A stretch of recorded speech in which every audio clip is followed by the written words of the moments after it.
Hello everyone, we're Robot Trail Trio. My name is Tomas Arroyo. I currently live in Weld and I'm a class 27. Yeah, my name is Ian. I'm also in the class 27. I live in Matthews and I'm from Kenya. Hey everyone, I'm Nahum Yeshitila. I'm also class 27 and I live in Wigglesworth and I'm from Ethiopia and Dallas, Texas. So the basic premise of our project is to create a line following robot which is able to follow a given set of lines that we've created using black tape on an empty white canvas.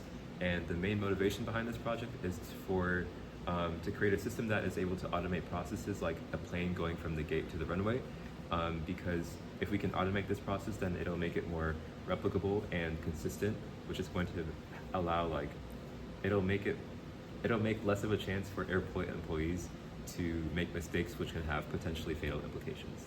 So we had to modify this robot to suit our project.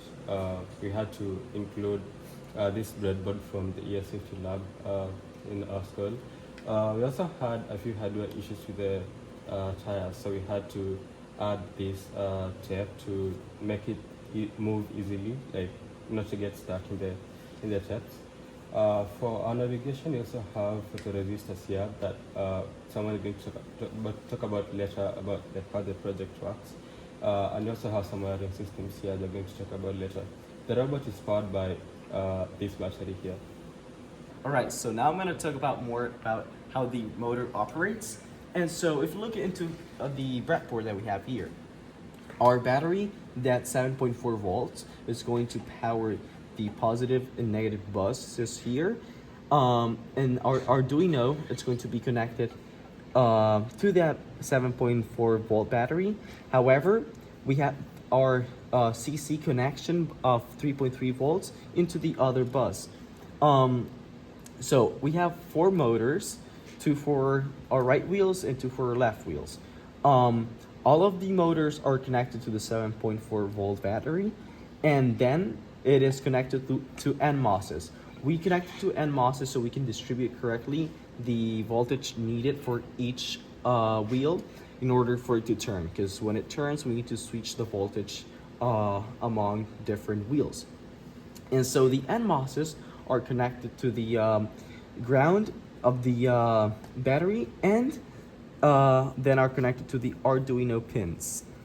Okay, so now I'm going to talk about the part of the circuit that has to do with the photoresistors and the Arduino. So basically the whole way this robot works is that the goal is to follow a line, a line that's created by putting black tape over a white canvas. So we want this robot to be able to turn right and left according to, for example, whenever the right photoresistor is over the black line, then we want it to turn right in order to keep it on track, and vice versa for whenever the left photoresistor is on top of the black tape. So when there is more amount of light that's entering the photoresistor, then its resistance is going to decrease, and whenever there's less light entering the photoresistor, its resistance is going to increase. And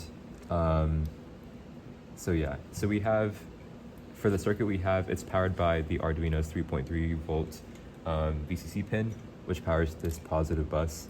And then we've designed it so that we have both a current divider and 2 voltage dividers.